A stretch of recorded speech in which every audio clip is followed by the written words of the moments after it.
You know, they say a man dies twice. Once when he takes his last breath, and once when his name is spoken for the last time. I guess I've been trying to keep my father alive ever since that first one. My name's Michael Turner, and this is the story of a promise I made when I was 12 years old. A promise that took me half a lifetime to keep. My father was a carpenter, the kind of man who could build anything except an easy life. He didn't have much, but he had hands that told stories. Big, rough, and scarred. Every line in his skin was a lesson in sacrifice. We lived on the edge of a small town in Kentucky, in a half-finished house my father had been building for years.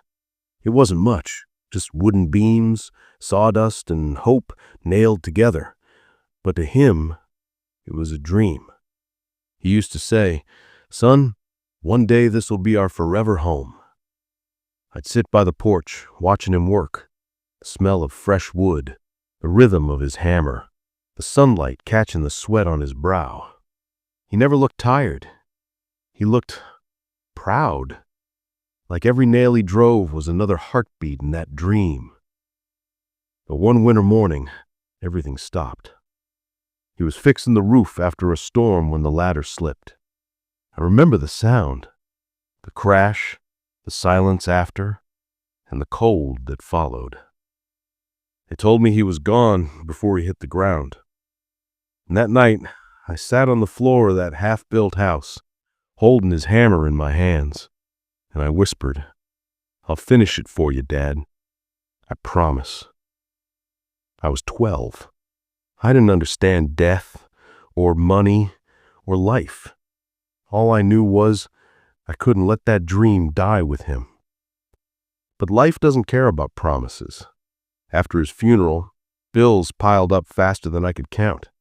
Mom sold what little we had, and we moved to a small apartment in the city. The half-built house, my father's dream, was left behind, abandoned, forgotten, just like us. Years passed. Mom worked nights, I worked after school. Every time I saw a wooden plank or smelled sawdust, I felt like he was somewhere near, watching, waiting. But time changes people. Dreams fade. I grew up, got a job at a hardware store, and buried that promise somewhere deep in the back of my mind. Until the day I turned 32. That morning, a letter came in the mail. No return address. Just a folded piece of paper that said, "The old Turner place is being torn down next week." I don't know why, but my hands started shaking. All those years of silence suddenly broke inside me. That night, I drove back to that town I once called home. The road hadn't changed much, but when I saw the house, or what was left of it, my heart did something I hadn't felt in years. It hurt. The wood was rotten, the roof half collapsed, but his hammer was still hanging on the wall, covered in dust. I stood there in the moonlight, and for the first time in 20 years, I heard his voice in my head. "Finish it, son. Don't let it end like this." I picked up that hammer. The handle was cracked, but it still felt right, like it had been waiting for me all this time. And right there in that broken house under a dying roof, I made the same promise again. But this time, I meant it. The next morning, I woke up to the sound of rain dripping through the broken ceiling. The floor was damp, the air smelled like mold and memories. I looked around that place and thought, this house has been waiting too long to die. I took a deep breath, stepped outside, and started making calls. Construction companies, lumber yards, old contacts from the hardware store. Most of them said the same thing. "Kid, rebuilding a house that old isn't worth it." But they didn't understand. It wasn't about the house. It was about him. For the next few months, I worked double shifts. Days at the store, nights loading trucks. Every dollar went into a small box labeled Dad's Dream. Sometimes I'd fall asleep counting the money, the same way he used to count nails at the end of the day. The world had moved on, but I was still building in silence. $1, one splinter, one memory at a time. One evening while I was fixing a shelf at the store, an old man walked in. He looked at me and said, "You're John Turner's boy, aren't you?" I nodded. His eyes softened. "Your dad built my kitchen 30 years ago. Best work I ever saw."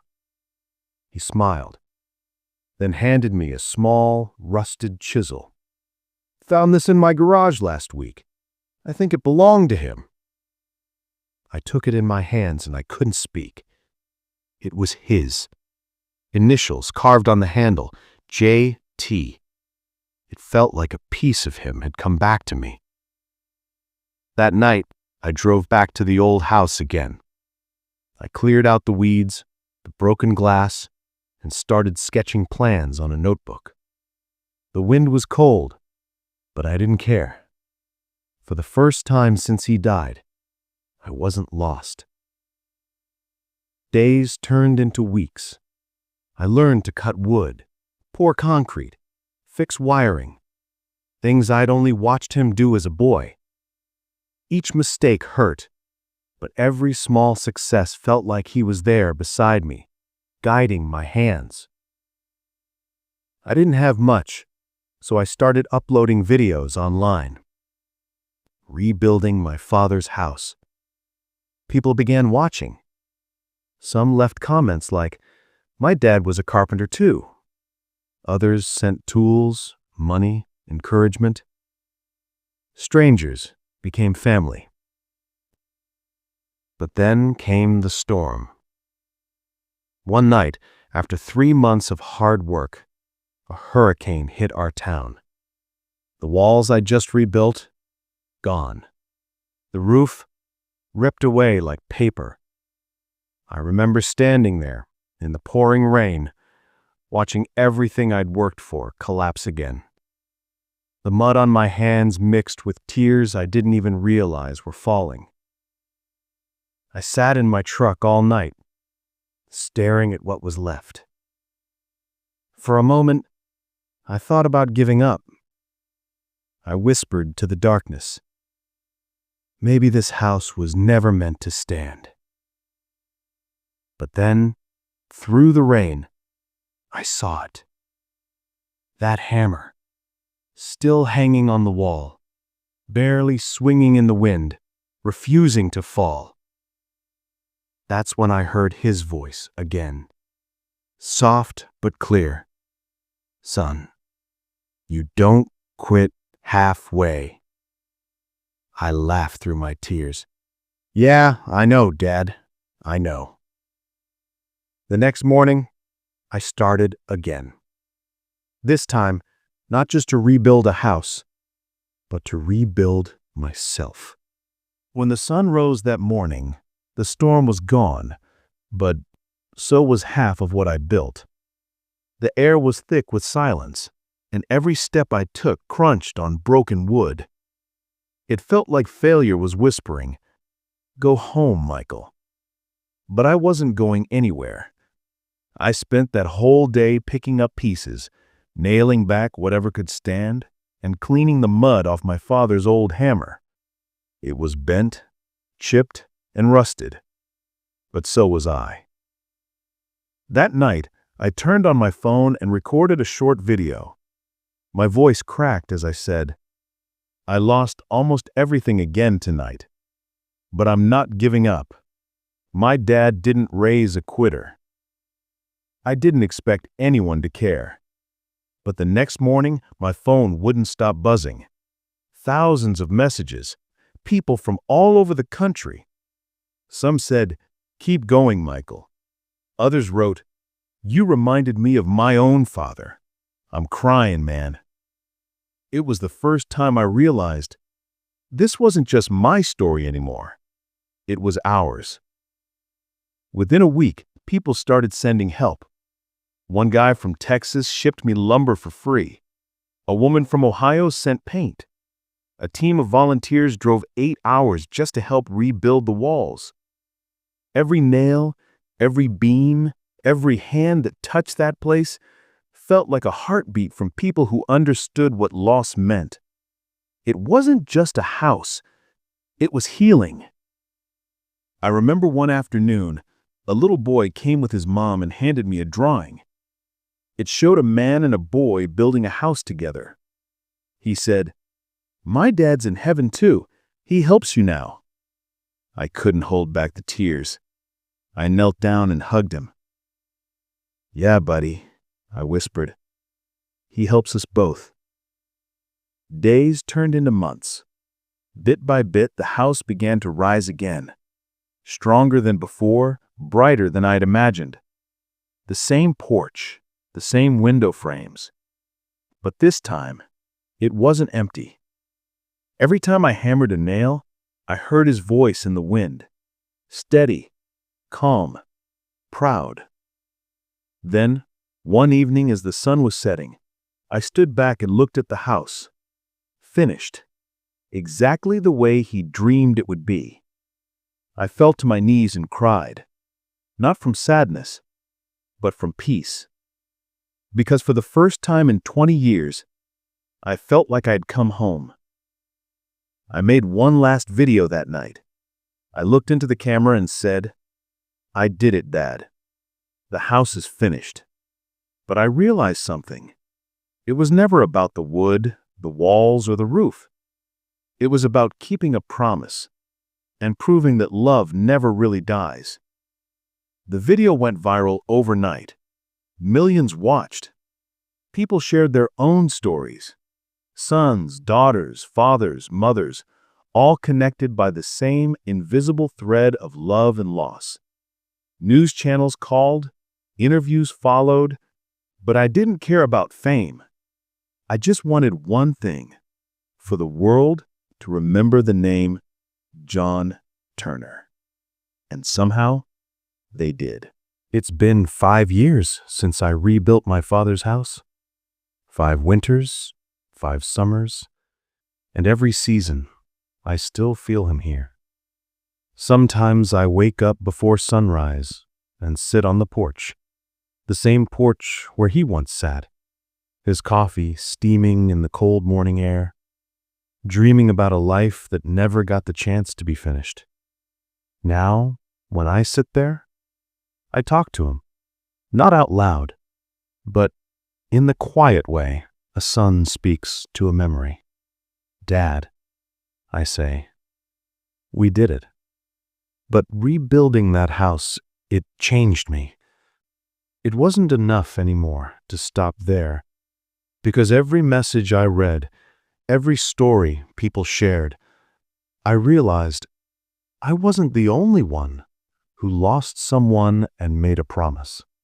So I started something new. I took the same hammer, the one he left behind, and built a small workshop behind the house. I called it the Turner Foundation. We started with just 5 volunteers, men and women who knew what it meant to start from nothing. We began building homes for families who had lost theirs, people who couldn't afford dreams but needed them most. The first house we built was for a single mother named Sarah. She had 2 kids and a husband who never came back from war. When we handed her the keys, she fell to her knees crying and whispered, "You gave us our life back." I smiled and said, "No, ma'am. You gave me mine." Word spread fast. Soon more people joined. Carpenters, electricians, students, retirees. They didn't come for money. They came because they believed in something real, that one man's promise could build 1,000 homes. The local news called it the Promise Project, but to me, it was still just one thing. A conversation between me and my father. Still going, still alive. One evening after another long day, I stood outside watching the sunset hit the roof of our latest build. A little girl ran up to me holding a small box. Inside was a note that read, "Thank you for building hope." I looked up at the sky, and for a moment I could almost see him there, smiling, proud, the way he used to after finishing a long day's work. Tears filled my eyes, but they didn't feel heavy anymore. They felt like peace. I walked back to the old house, hung his hammer on the wall again, and whispered, "This is for you, Dad. Every home, every heart, every dream."